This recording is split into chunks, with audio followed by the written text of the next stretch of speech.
everybody. Welcome back to the Matt Report. Another exciting episode today. I might have mentioned before that I had some technical troubles with my official season 6, had some recording issues or whatever. So now I've just sort of been off the cuff, finding people of interest through the Twitter feeds and through recommendations. And Nathan Allotey, my guest today, I saw a lot of hype around a WordCamp talk that he gave. I saw a few other sort of WordPress info sites / training sites saying, hey, get me some time with you on our show or on our platform, and I sort of dived in there.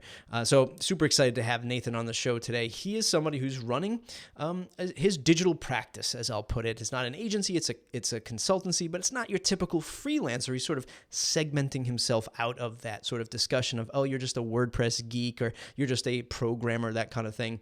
He's really set himself a nice sort of niche, vertical, however you want to refer to it, in his consultancy practice. And I think it's something that a lot of us need to hear. Some of the points that he brings up. He's got a webinar coming up. He'll be talking about that. It sort of goes along the lines of his WordCamp talk that he gave, which was well received. And we talk about all aspects of it, the branding side of it, the system side of it, the client's selling and relations side of it. There's a lot of good meat and potatoes in this episode, so I really hope you enjoy it. I know I did. We sort of crushed some of those theories of, what is the hustle today? It's something that we hear all the time, right? Gary Vaynerchuk, I have in good regards. It's just the hustle thing. Are we just done with that? Are we done with that word? We're going to talk about that today in this episode. It's mattreport.com, mattreport.com/subscribe. Leave a 5-star review if you enjoy episodes like this. If you're finding, WordPress podcasts are a little bit boring nowadays. I don't know, maybe even mine. Let me know. Reach out to me on Twitter, @MattReport, @MattMedeiros, and shoot me a tweet and say, hey, here's what I'd really like to hear you talk about these days. I'm maybe uninterested in the deep dive of WordPress now. I'm looking more marketing. I'm looking more SEO. I'm looking more e-commerce. What is it? Sales, pre-sales, discovery. Tell me what you're looking for. I'll be happy to work that into the mix. Let's get on with the show. Yeah, so as you mentioned, my name is Nathan Allotey. I am a web designer, freelance web designer. I've been doing that for some time now. Quick background, came out of college like any other college kid. I went to Baylor. They're not really doing good at football, so I don't say that often now. But went to Baylor, did engineering, finished. And as I was looking for an engineering job, one of my friends said, hey, you should work at a web hosting company. They're hiring. You know about computers. So I started working at a web hosting company, and everyone was talking about how do I build a WordPress site. So I got tired of not knowing how or not knowing how to put it together. So learned WordPress in and out. I was able to help out people, help out clients and customers, and I was able to start building my own sites and freelancing. So I've been doing that for some time. Fast forward to now, still do web design. The main tool I'm always using is WordPress. Yeah, on my site, there's no mention of WordPress because I really believe that it depends on the specific of the project.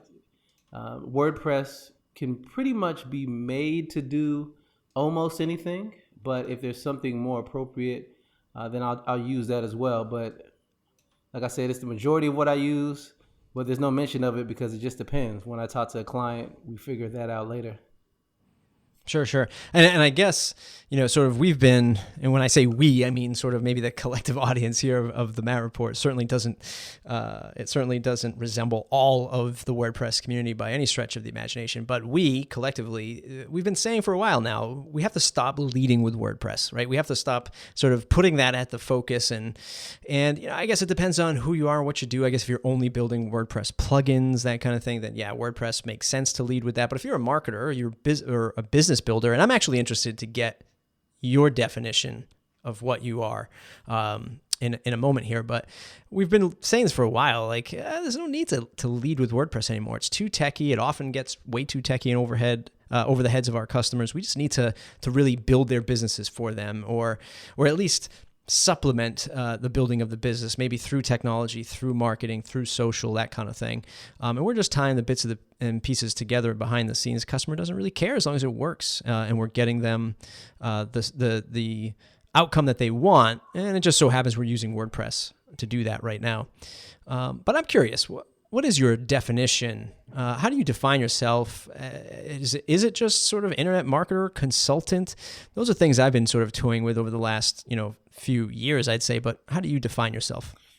Yeah, great question. And I love what you said about everything about WordPress. You don't have to lead with it. It just depends. But yeah, how I would define myself, I would say I am a digital marketing strategist, and it depends on the needs of the client that determines the strategy. So how I really got to that was, I would always say I'm a web designer, that I use WordPress to create solutions. I'd have some type of verbiage like that.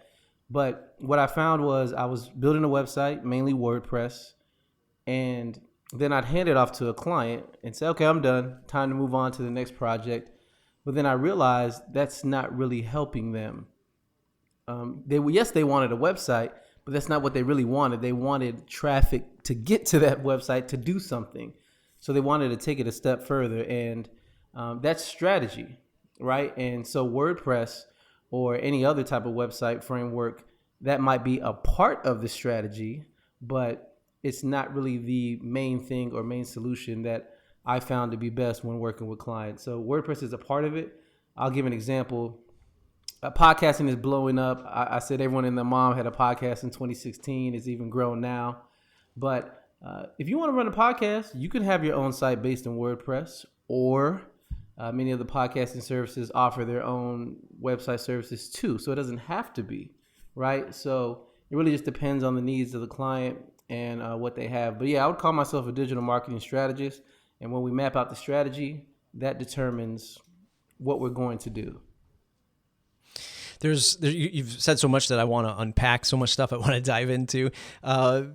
Strategy. Well, let's take a step back. The lesson you learned, which I think so many of us learned, is we built a site for somebody, we gave them the website, and then off we went to the next project, only to find out that our customers came knocking on the door saying, hey, Nate, I need to update my website. How do I do this? Or, hey, Nate, I need to grow my email list. I don't even have an email list. How do I even get that going on my website? And then you sort of found out that, look, there's some more long-term support here for my customer, and there's some money on the table that I'm leaving. Definitely. Right? When I leave my customer, there's this money on the table that so many of us need, because as if you're living project to project and all of a sudden the holiday seasons come, which is right around the corner, literally, folks stop making those big decisions. They're waiting for the holidays to end, fiscal years are ending, and really not jump starting until the new year. So for freelancers out there, there's that sort of famine phase, right? Feast or famine. We start to sort of famine a little bit in the holidays if you're not built, if your business structure isn't built to sustain those months. Here's the problem. Most of us, and you can school me on this because you have an upcoming webinar. It's called The Dating Game, Understanding Price Anchoring. In fact, it's how we found each other here. And you can school me on this. One of the problems I have with small businesses is they just don't have the money to invest in strategy. They have the money to have you build them a website, right? Or even do like a website refresh, maybe install some e-commerce.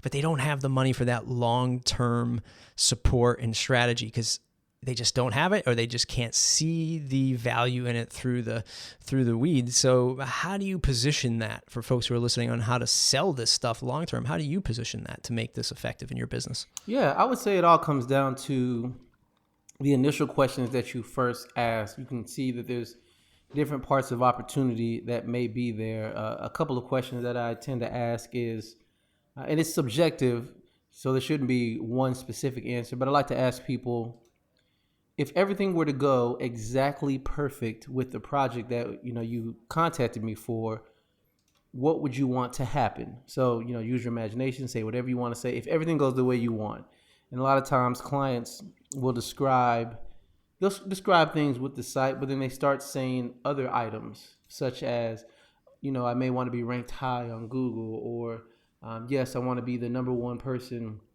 locally for this one thing, or I want to be on new and noteworthy on iTunes. But they start saying things that have nothing to do with why they contacted you, but you may be able to help with that. So I just let them talk as long as they want about what would happen in an ideal situation. And then on the opposite end of that, I also ask, okay, if things don't go exactly as planned, what would you define as failure? So what would be a disappointment for you, or a failure, or something you would be upset about? And they say the same thing. And then you get to learn what their fears are, where they are afraid of taking certain risk. And you get to see what they really define as failure, so you know what to avoid. But asking that question, regardless of what they say, when you ask them the success question, you'll hear different things that you may be able to help with, or at least point them in the right direction. So as I mentioned, I'm thinking about a client I worked with. They just said, I want a new site. I was like, oh, okay. Talked to them. Found out they were having a new site because they were having a grand opening. They got a new building for their business. They wanted to have a grand opening. I'm like, oh, well, you don't just need a website. You need people to be able to find you. It's a new address. You don't exist anywhere on Google or SEO wise. So that led to other opportunities. So asking those two questions, what are successes and failures, and diving deeper into what they really want. Yeah. I mean, all of that stuff is amazing. I've been kicking around my own course. I talked to my friend Kim Doyle about this the other day. He's about pre-sale, like a pre-sales course, because teaching people the nuances of this stage, right? So many people just want to rush to give a price, or maybe even if they don't rush to give a price, they want to give a set of packages or something like that. And like the sales process, because so many freelancers that I talk to are just so adverse to sales. They didn't grow up in it. They haven't maybe been exposed to it at volume, so they're just unsure. It's a very it's a very emotional decision for both parties to undergo, or conversation to undergo. So these points here about asking the right questions, even if you set a script for yourself, can immensely open up opportunities that you find. I mean, in that example that you gave right there, you could have done some upsells with some like grand opening day landing pages, maybe some targeted ads or something like that. But you're really getting to the root of what their problem is and why they're coming to you. I'll sort of kick back to you. One of the questions that I ask is, why are you doing this now? What has taken you so long to make this decision? Not in a bad way, right? Like, why are you just showing up now to buy a website? But why are you doing this, right? I really want to understand why you're doing this now as opposed to 6 months, a year ago, right? And then that's when you start to uncover, well, we had somebody working on the website and he or she just disappeared, or we didn't have the funds for it back then, or we weren't ready to launch our new store, that kind of thing. So asking those right questions can really help guide the sale and ultimately maybe make you a couple more bucks. Is that true? No, I would definitely say so, because you start to find out, you have to kind of sift through the answers, but you start to find out what is important and crucial, what is a nice to have, what is something that they wish they really want, what is the cherry on top, but then you really see what the essentials are. So yeah, you pretty much alluded to it. I asked that same question that you just mentioned. I like to ask, what's the trigger? How did it happen? How did you get into this? So, yeah, for sure. My favorite's when the cousin's neighbor's sister's brother who built the website just went to college and you never heard back from them again. Yeah, something it's like, that. Yeah, well, you should have invested in a professional. And then you log in and you see all the updates that need to be made. That's a bad sign. Yeah. So how do you set that expectation? And you just bring up another great point about updates. How do you set the expectation for long term when people will just feel like, okay, Nate's going to go in and build a website and he'll be done, right? I'm not going to need anything else from him. Maybe a couple questions here and there, but there's no maintenance, there's no updates, there's no long-term thinking about maybe transitioning themes every couple years or creating landing pages. How do you set the longer runway for your customer and not just have it stop after the website? Yeah, and just to dive into that a little bit, I have to give some context, because I'm just somebody who made a lot of mistakes and learned from my mistakes, and I don't want to repeat the same one. So I would say you have to learn what the difference is between customer service and customer assumption. Everything you just mentioned about, what about updates and maintenance and, maybe they need to switch a theme in the future. Those were things that I wouldn't talk about or discuss. And the client would assume that I was going to provide that or do that service, or at least they would assume how much that would be in their minds. And because I didn't cover it, it was just too subjective, right? So in having those conversations, it's good to clearly define future opportunities so that the client can give you a yes or no. For example, I remember I had a client, I asked them, hey, do you want backups? They were like, no, I don't want any backups. I think they're trying to save money, but whatever. They said they didn't want me to do any backups. I said, okay.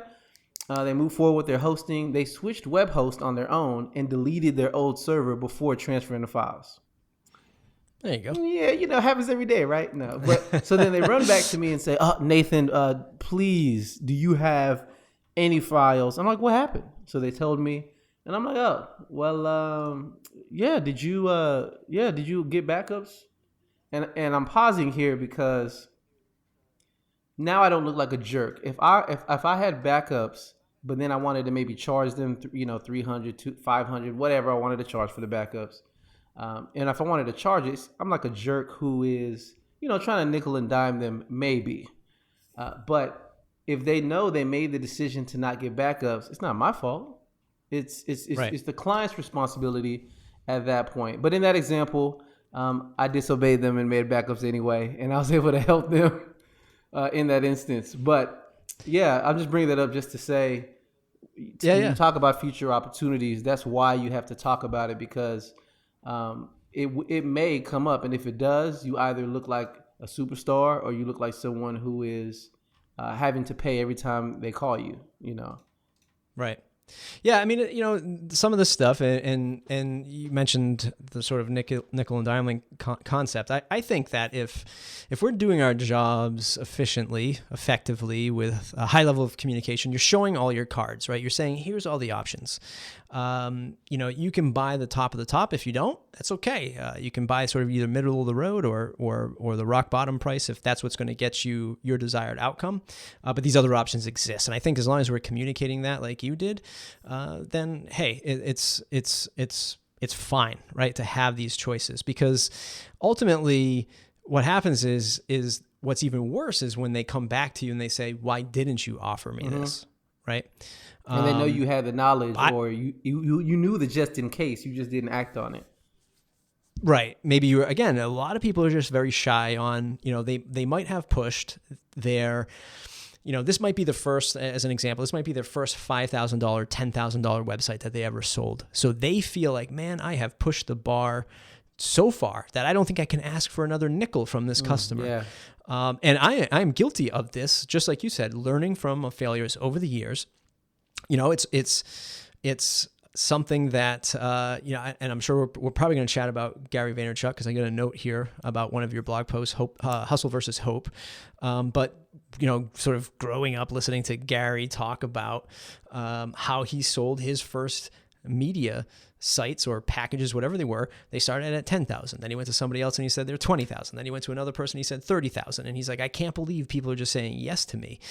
and then he's like, when he get to 50,000, they said jump off a bridge. And he said, okay, I mean 40,000. We'll go with 40,000, right? So it's always this constant game of pushing yourself.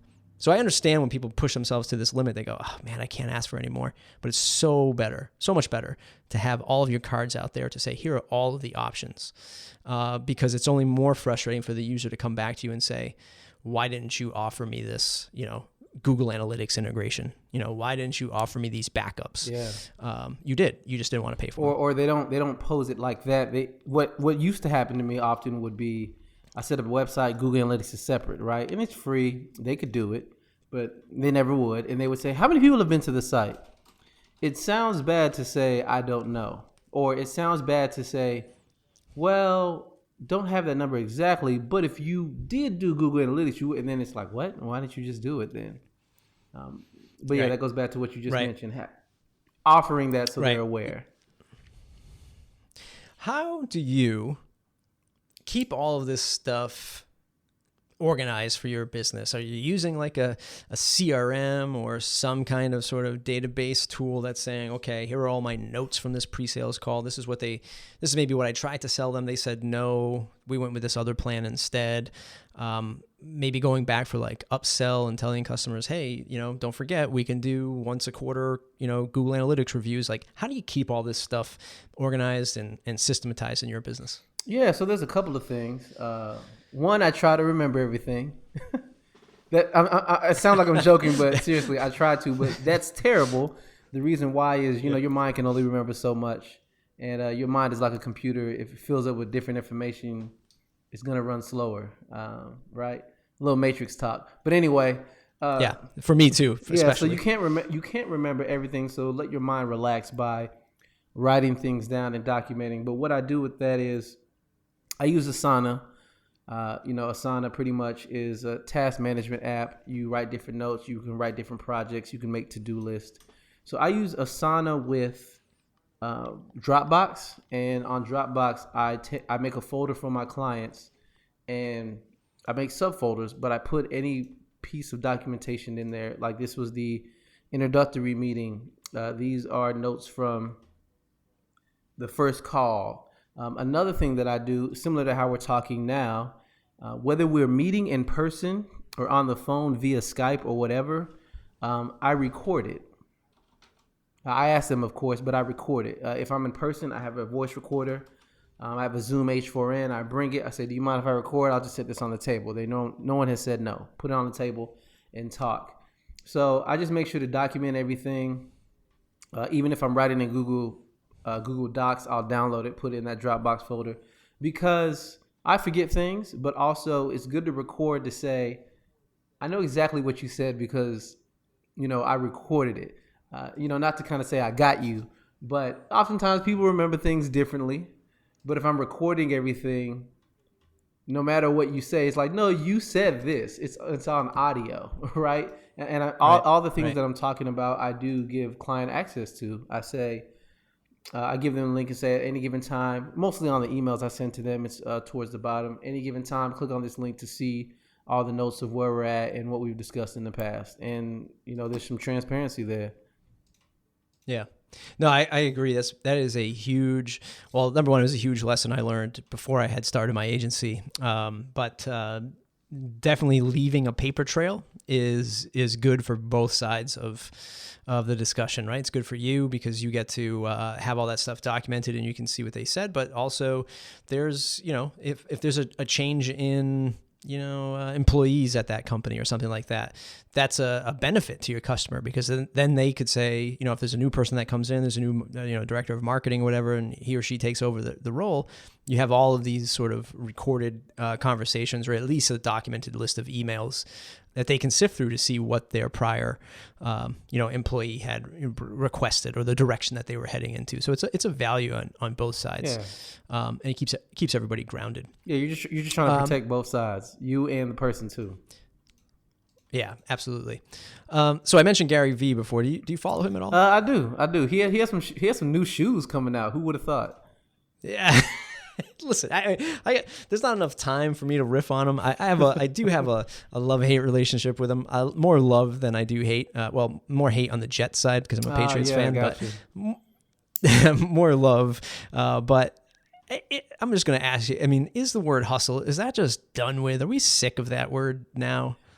Man, I've always known that word since I was younger. Growing up in the inner city, that's like what hustle is, do what you can to get income, to get towards your goals. Like, that's not a secret. I do think, how they always say slang terms die when your grandparents start saying them or your parents start saying them? Yeah. Hustle is somewhat getting like that. Everyone's saying, ooh, hustle, right, hustle conference, hustle con, things like that. And it's like, wow. But no, it's still relevant because I do think the word is becoming so common that people are saying it and they're not really hustling. Hustling is putting in consistent or extra effort with a sense of urgency to make sure you get to your accomplished goal. And then once you get to your goal, you move on to the next thing. So many people say, I'm hustling, but it's like, have you reached your goal? You're not hustling, because if you're hustling, you would have already reached it or been working tirelessly until you do. So yeah, there's a huge difference. I think some people say hustle, but like I mentioned in that article, it's more like hope. They're doing actions and hoping for a result. Right. Would you argue that you can't hustle until you actually have a goal? How important is that goal to the actual hustling? Because I feel like so many people say that they're hustling, and in fact maybe they are, but from the outside they're hustling, but maybe on the inside they're just spinning their wheels because they haven't set a goal to even obtain. Does that ring true to you at all? Yeah, that goes back to, you trying to balancing a lot of different things. I'll say, you're trying to juggle plates on a long stick. You're trying to juggle them The feeling is the same. Like you're working very hard and Right. you may get tired and, you're like, hey, where's my time? I'm so busy. It may feel the same, but like you said, unless you've defined a goal, and a goal doesn't exist, and it's not even a reality till you write it down. If you haven't written it down, it's not even real.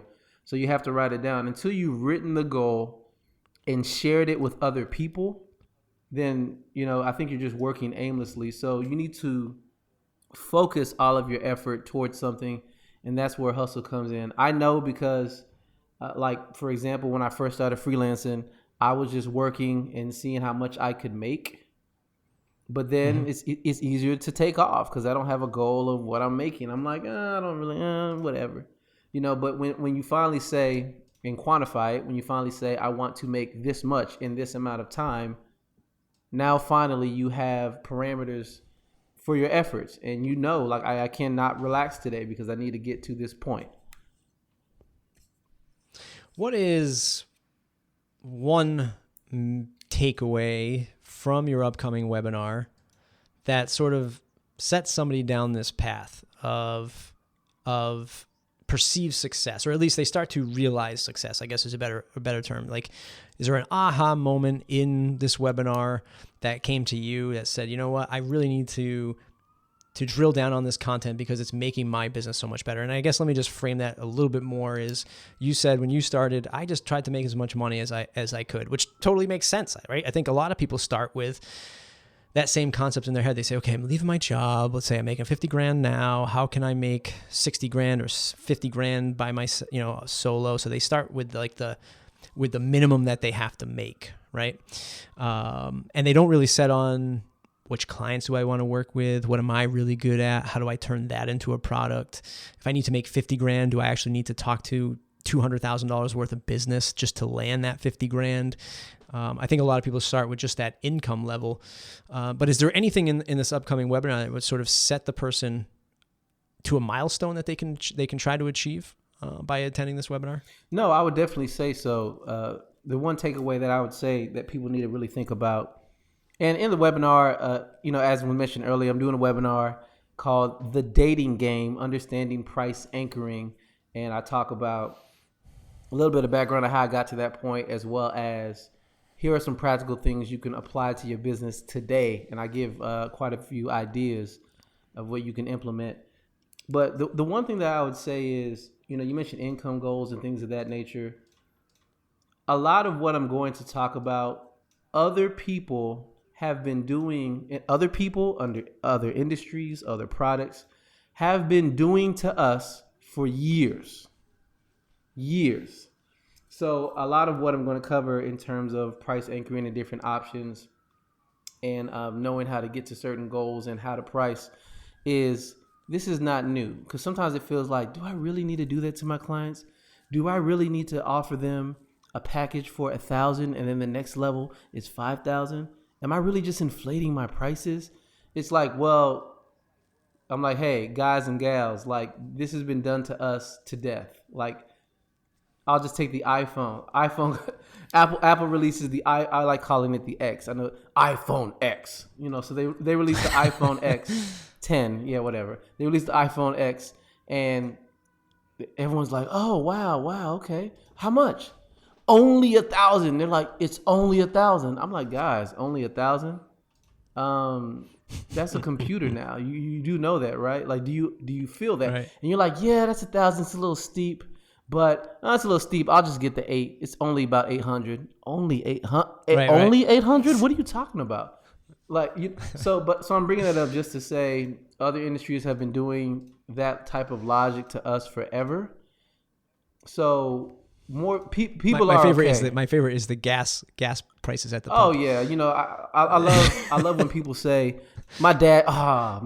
It makes no sense. My dad was an accountant, and he was very. I'll say he was very frugal. I'll say that he was frugal with his money, and he would say, "Oh, that's too much."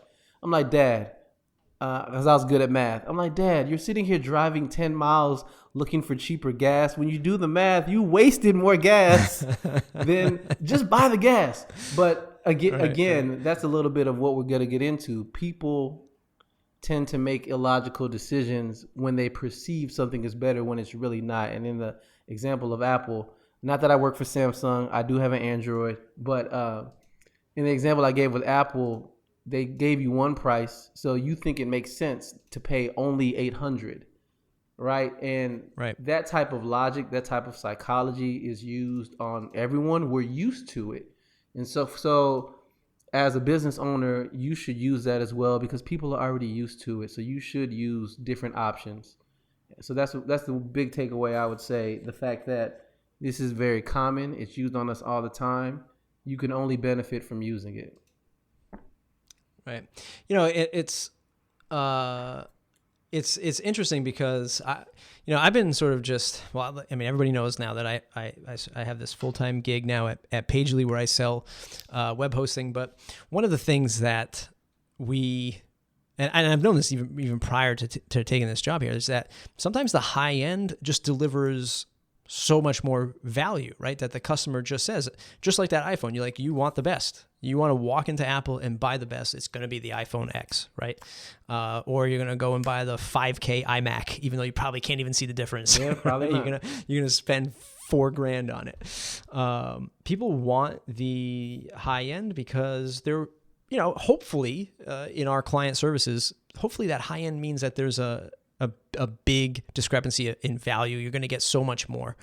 I have a client right now who's been with us for years at the agency, and they've been on sort of what I'll call legacy pricing, right? They were never built into our retainer fees and our sort of minimum project buy-ins, but they've been growing very slowly over the last 4 or 5 years.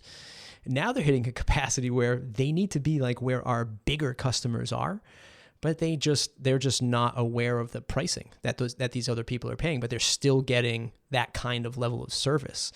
And having a conversation with them this week about that sort of reality check right there is like, you are at another level now. You need ongoing development at least every couple of weeks. You're developing something new. You need to be at a whole different ball game for us to do business with you, because questions are coming in daily, that kind of thing. So I think that it's a good lesson for both, right? To have that, not just a price anchor, but to deliver something of maximum value. Is that fair? No, I would say so, because, and again, some people have to remember that the work that we're doing is for the benefit of you and your business. So it really is an investment. So as a professional, creative professional at that, you have to position yourself like it's an investment, because it is. And right. The investment will make things easier for you. And if you really want to pitch to the client in the right way, the investment should also help them make money. So you're going to have to show them both. You're going to have to show them this is how it will help make you money, and this is how it'll help you make things easier for you. But that does not come free. Right. Hey, and guess what? There are free options out there that you can try. But if you do, you're not going to get all these other things. So I think we all recognize that if we really want something valuable, we're going to have to pay for it. You know, the old adage, you get what you pay for. That's very true. You mentioned Pagely, even with hosting, you get what you pay for. I remember, Yep. I remember working with some people and they would say, hey, I found this hosting company. It's $1 a month. Should I go with them? And I'm like, what do you think? $1 a month. What do you think? Right. So you get what you pay for, and it's not just value. It's also protecting your investment. So the more you invest, the investment should be protected. But again, it's on the creative professional to communicate that. That's something I didn't do in the past. I would just say, you should pay a lot. You should pay me a lot of money. Why? Oh, because I have a lot of expertise. That's not going to tempt anybody. That's not going to help anyone. It's you should pay this price, and here's some reasons why. And then just position yourself like that. Yeah, absolutely. I see that you've put out a wide range of videos on YouTube. I feel, at least, for the last year, there's sort of been this, resurgence in YouTube, which is kind of funny to me, because I feel like YouTube's been around forever in terms of the internet. the push to video, the push to sort of personal branding, and even beyond that personal brand. I mean, you look at the size again. I hate to keep using Gary Vaynerchuk as like this sort of cornerstone example, but he is sort of a personal brand who is able to build a probably near $1 billion marketing and advertising company pretty soon. How important is YouTube to you? What's your strategy? What's your outlook on it? Like, how have you leveraged it in your business? And by the way, like, I'm looking at your thumbnails, I'm looking at your website, I'm looking at your podcast artwork. There's great synergy there. It all looks good. So kudos to you on that. I like the way everything sort of ties in. But what's your take on YouTube and how that's going to help your business? Yeah, I think if at all, and maybe you might be looking at a different angle. No, I got you. So with YouTube, I think the resurgence came from the fact that they started seeing people were making money and careers off YouTube and off video. So, different people are running to YouTube and maybe adding monetization, hoping to get something from that.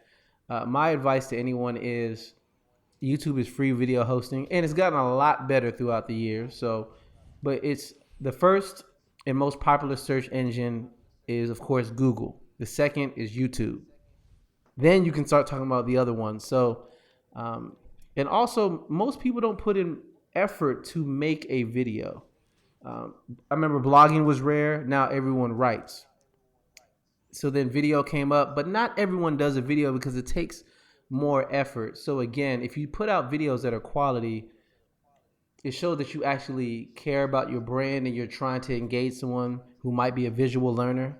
That's one thing. And the way that works out in my business as a strategy, I don't care about anybody else. I do look at what other people are doing, that's for sure, but I don't care about anyone else. And I think if you get to the point where you don't care, you can focus on the content you want to talk about. For example, I don't care about views because I need the right people to see the video. I don't need everyone to see the video. And also, if you're watching the video, you see me, you see my facial expressions. Over time, you feel like you know me. That can happen on a podcast too, but on video, you really feel like you know the person. Especially if you do like behind the scenes video, you feel like you know the person. So then when you interact with my brand, or you're reading something, or you meet me in person, you feel like you kind of already know me. So really, my strategy and my goal with YouTube is really just to introduce people to who I am, talk about things that can actually help them, so I can create some type of reciprocation that, oh man, this guy's already helped me. I feel like I know him. Whatever he has going, I want to support. And also, just so they know me as a professional. So I would encourage anyone out there, whatever type of business you have, make a few quality videos around those core subjects of your business and just have those available for people to consume, because it'll help them get to know you and feel more comfortable with you as a person, not just, an anonymous person on the web. Right. No, I totally agree. I mean, that's the way I've always used it. Well, that's actually how I've always used my podcast, really, as sort of some leverage in a conversation with a potential customer. I mean, if they ask, why should I do business with you, that kind of thing, I could always say, well, I have a fairly well respected WordPress podcast, and you can just search for me on iTunes and read the reviews there, or just listen to a couple episodes if you want to get to know me a little bit more, that kind of thing. But sort of investing more into YouTube last year, and it's funny, like, I started a tutorial channel on YouTube, youtube.com/plugintut, where I just do these like plugin tutorials when I was doing them when I had more time, and I do plan on getting back into them. But I felt like, man, when I leave, when I stop doing these tutorials, which yes, when I do those, the expectation was, I'm going to stop for the summertime and take some time off. I was like, well, my channel's probably going to die. It's actually doubled over the summer and almost tripled at this point. I'm like, man, I got to get back into doing YouTube, because it seems like it's still growing and this content is more evergreen, right? Than just sort of throwaway. Like, I feel like what a blog almost is nowadays, which is funny to say that. But I feel like these YouTube videos are much more evergreen, and they're actually continuing to rise, which is, I guess, a good thing for investing in YouTube. No, that's awesome. Actually, went to Plug and Tut to look really quick, and no, I like some of the content I see here.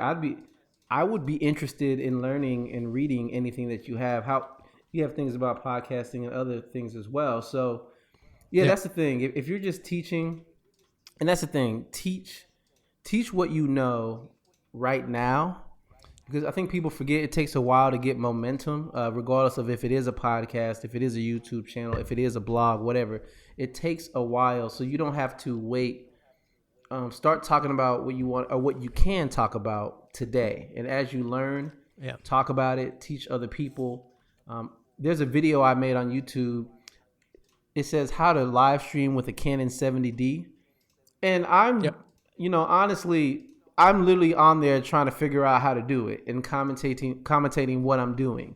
And that's like the hottest video I have right now. I have no clue why. Right. But, so I'm like, oh, maybe I need to make more how-to videos instead of just conceptual videos where I'm walking people through certain concepts.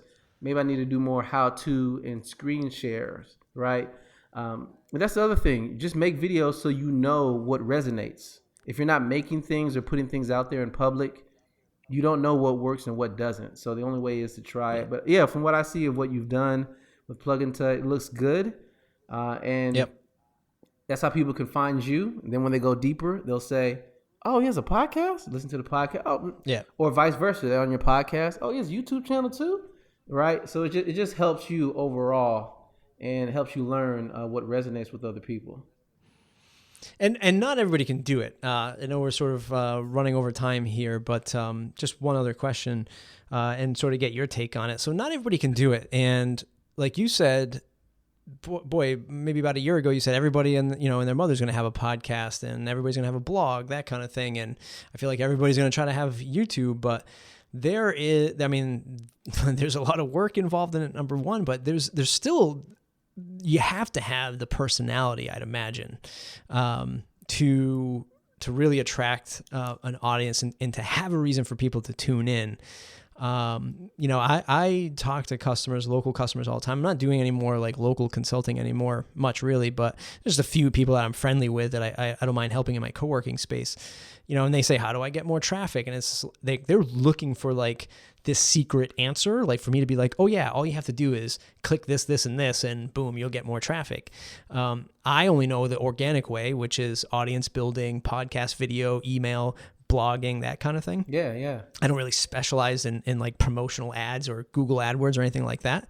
So I tell them about like coming out with their personality and having discussions with people. And they look at me like, you're crazy. I'm not going to do that. And I feel like saying like, well, why did you get into business? Like, didn't you know you had to like sell yourself a little bit here? Oh yeah, what are you're you right. so afraid of?